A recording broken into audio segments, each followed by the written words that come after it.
Hello guys! Naghahanap ba kayo ng blush o ng pambalakasan? Diyos ko, napakamuri lang nito. Naku mga mami, try natin. Napakaraming kulay ang available, ano? Siya nga pala, syempre ang kulay nito ay sweet pink. So ang ganda niya guys kasi marami ka pagpipilian. Ginusto ko ng kulay na to kasi syempre parang simple lang. May toffee, may cafe latte, may salmon, may rose.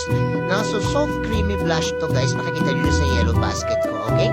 So mag-check out kayo dito. Meron 6 ml, may jumbo, merong yung iba naman metallic, okay? Jumbo metallic and jumbo default. So, pili lang kayo kung anong bet nyo, guys. O, yan lang. Simple-simplihan lang tayo ngayon, guys.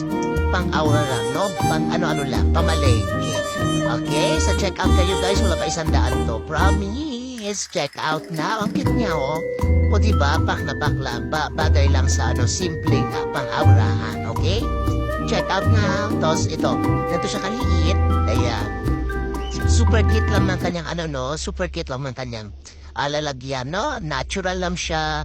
10 grams lang to guys, kaya maliit. Okay, bye!